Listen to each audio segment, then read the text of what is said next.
2021 is right around the corner, guys, and yes, it has in fact been confirmed that the whole of 2021 is going to be in trios for competitive Fortnite. So for today's video, I have indeed made a list of the top 50 tips to make your trio absolutely unstoppable in FNCS next year. Yo guys, what is going on? Bobblez here. Yes, that is indeed right. Top 50 tips today. It took me ages to make this video, so if you go on to find it useful, please make sure to smash that thumbs up button and subscribe to me here on the channel for more videos like this one and just all kinds of Fortnite news, leaks and updates. And finally guys, create a code Bobblez in the Fortnite item shop to stay cracked in your trio. Now I warn you, this video is going to be a bunch of different things as it's 50 tips. That was a lot to come up with. It literally goes from before you've even got a trio to being a professional trio together. These tips are completely in no order, so make sure you stay tuned to the end to see everything. So first of all, the first few tips are for when you don't have your trio yet. So make sure you get a trio that you enjoy playing with and can play for a fair amount of time each day. If you can't play for a lot of time, this trio is probably not the one to go for because you're not going to get enough time to practice with. If you can, make sure your trio consists of 2 keyboard and mouse players and 1 controller player. That can vary and it doesn't have to be like that, but that is proven to be the most OP, what I've found anyway, through pros and through my own team, that is. 1v1 your teammates. If you can easily beat them or they can easily beat you, then that means your trio isn't really that even. You want to have an evenly based skill gap between you and your teammates because it means that when you go to push players, you're all kind of on the same board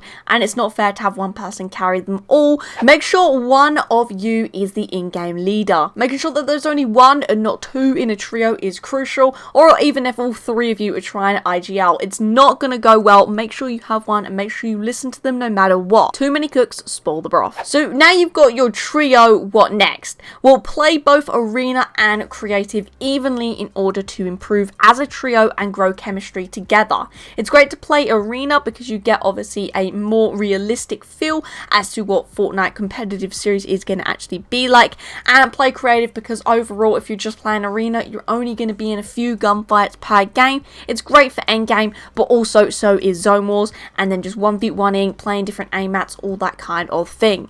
If you have got a mixed team, you want to make sure that the control players practice their builds primarily while keyboard and mouse players practice their aim, as obviously we all know controller players have aim and it's a lot easier to build on keyboard and mouse than is controller. Make sure you actually take time in your day, that's every member of the trio, to actually watch pros play, whether that's watching live streams or whether that's watching literally a 20-minute highlight video of a pro playing in a tournament. It's going to massively benefit you as a player, as you can kind of then see what you should be doing and have somewhere to kind of aim for what you should be playing like. Knowing when to play solo and knowing when to stick as a team is crucial for trios. Now it's crucial enough in duos, but in trios with 1 extra player, it's easy to get picked off and then your team just goes into scrambles. So make sure the communication is key and make sure you tell your teammates if you're going to run off and go and kill someone before you go and do it, because it means that they can shortly follow behind you and obviously back you up if need be. And if you get knocked, your teammates can hopefully revive you or protect you before you get finished. Next one is have movement. Make sure at least 1 member of your team is carrying shockwaves. Shockwaves are crucial for late game. They are honestly insane. They are OP as you can take people's box with them, and obviously for movement for those tight circles, they are very, very beneficial, and it's great for at least 1 member of the team to be holding them. Fishing is OP this season yet again, so make sure that another person has actually riff fishes. Having the shockwaves as 1 person and then the riff fishes as the other is a very beneficial thing to do, and it's great for endgame rotation, as we all know. Split bouncers. Bouncers spawn in packs of 3, meaning when you pick them up you get 3. How many players are there in your trio? 3. So making sure that every member has at least 1 when you find a bundle is actually very beneficial, since you all have 1 in case you get in a sticky situation. Harpoon guns. Harpoon guns is also another item that at least 1 member of the group should hopefully be holding. I recommend it be the other person left over that's not holding the riff fish and not holding the shockwaves. And the reason I say that is because the harpoon, not only is it great for picking up loot from dead bodies in endgame when you're all kind of boxing up, but it's also amazing for taking people's boxes. If someone has height above you and they're standing on just a floor, then what you can simply do is shoot the floor with a harpoon Harpoon Gun and they will fall straight down into your box, making them vulnerable as you have all of the builds, all the piece control, easy kill. Partnering with a Harpoon Gun carrying an RPG is also OP because you can actually shoot your RPG down on someone's base, if you've got high ground that is, and then just before the RPG explodes you can use your Harpoon Gun to break the build, i.e. doing the damage from the rocket to the players, not the wall. Try and always be cautious of your teammates' position before a fight.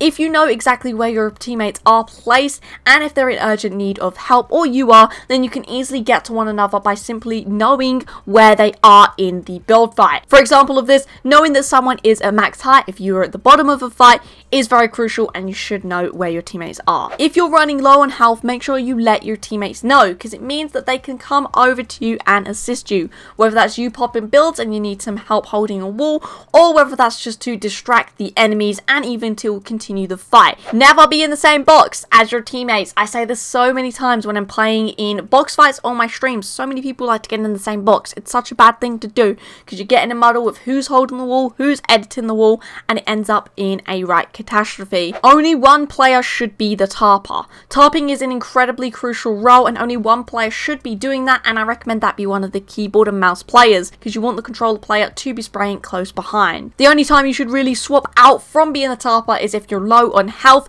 Someone can tarp while you try and get a kill for Siphon. So we've got the fragger as mainly the controller player. Make sure that player has the majority of the AR or SMG, whatever one they're carrying, if not both, ammo, so they're not running out and they can continue to spray down. When rotating to zone in early to mid game, you should always warn your teammates before you shoot down an opponent. The reason for this is that if the opponent doesn't know that you're actually there, with all three of you pointing your guns at the opponent, you can triple spray him, resulting most likely in him dying rather than him actually building in time if you were to just shoot him solo. Talking of triple spraying, end game is a crucial time for you to know to triple spray. And looking out for those people that are solo, triple spraying will be absolutely incredibly easy to kill these people, so look out, triple spray endgame when you can. If your teammates die and you're the only one, however, then make sure you build around you a lot. Don't just sit in a 1x1 because it will make you vulnerable for the triple spraying or even double spraying. Always use editing to peek through your cones and ramps. You can't do it through walls and through floors without confirming the edit, but through ramps and through cones, you don't have to confirm the edit to actually see perfectly clearly through them. Focus one person at a time. Where you can, this is very beneficial. I do recommend only focusing on one person and then moving on to the next, because picking them off is a lot easier than all fighting solo. If you're pushing a box as a duo or a trio, then don't all focus on the same wall. One should focus one wall, one should focus another wall, and one should focus a ceiling, pointing down on the opponents, gaining more walls around them and overall just gaining piece control. If you're W keying a trio and you as a solo see two opponents in a box, never ever push it unless you know they're literally one shot, because more than likely they're both going to shoot you at the same time, resulting into your death. Try to always be the one pushing into someone else's box.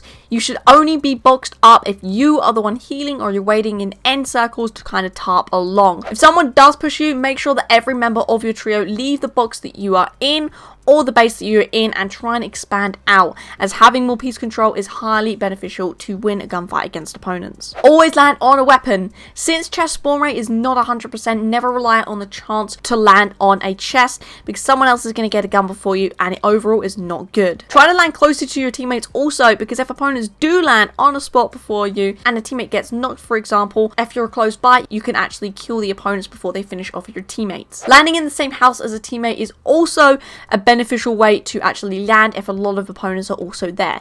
Fingers crossed, you're more than likely to get two guns in a house. If you land and you don't have a gun, try to bait out the enemy. If you're standing close by to your teammate who does have a gun, you can bait them in, making them believe that you don't have a gun, which you don't, but your teammate is there to help assist you. Oldest trick in the book: wear the same skin as your trio. If the enemies do have different skins, however, though, focus on one skin and make sure your whole team is focusing on the one skin that you yell out. Female skins are also a lot thinner, and most pros that play will all wear female skins. It does have a benefit, and I do recommend you all use female skins as well. Another thing regarding skins, at the moment, since there's snow on the map, actually wearing the fully white outfitted superhero is beneficial if you have an end zone of snow or just fighting in snow in general, like landing there.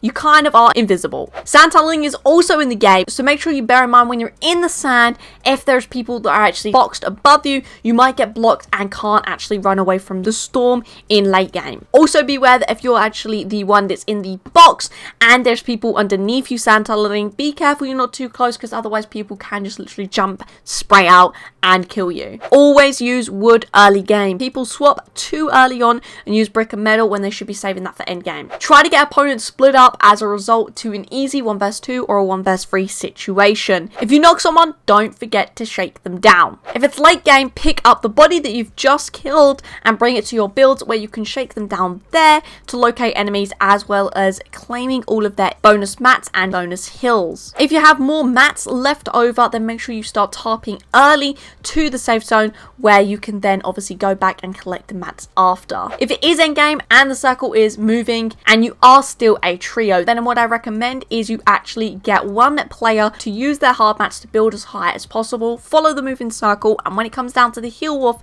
they need the hills. So drop all of your white heals to that person. The person should most likely be the person who has the most white health to start off with, and they should hopefully win the heal off because you've gave them the hard mats to stay up in the air as well as the correct amount of healables to survive. Also, the other two people can go down and try and frag off. Make sure you're VOD reviewing your own gameplay. As a trio, you need to know where you went wrong and what exactly to improve on. Don't blame the lag. I know it's an easy thing to blame, especially if you get annoyed, but what you have to do is actually overcome that and work out how you guys can actually become better with whatever statistics you have. Another thing not to blame is your teammates. Don't blame them for your death. You obviously died because you also done something wrong. If your teammate is the only one left, then let them play their own game. Make sure before you go into the game you know exactly what comms they want to hear. Just make sure that they're aware of things like their mat count and if they've missed anything that's in the zone that might help them win the game. When your teammate actually tells you something, it's great to trust them. However, don't rely on it 100%. If they tell you that an opponent is one shot, then obviously still be cautious and don't go running and gunning into a box because they might have got siphoned, they might have had time to pop heals, you never quite know. Gaining trust on teammates though is a great thing. You want to be able to know that they can run in and play as a solo and still do well because they're good at solos and they still do play solos. Make sure you're still playing solos. It's really important that you are able to win 1v1 situations. And tip number 50 is in fact to actually farm as you go. Farming as you go is a very crucial thing, as you don't want to hold your teammates back while you stick back and try and get more mats. You want to try and get as many mats as possible on the go running into the new zone. And then finally, a little bonus tip here, the best tip arguably of the whole thing, and that is in fact to actually use code Bobblez. If you use code Bobblez, it is in fact confirmed, scientifically proven that you will be cracked as your trio in Fortnite. But anyway guys, thank you for watching. I hope you all have an amazing rest of your day, and until next time guys, see you later.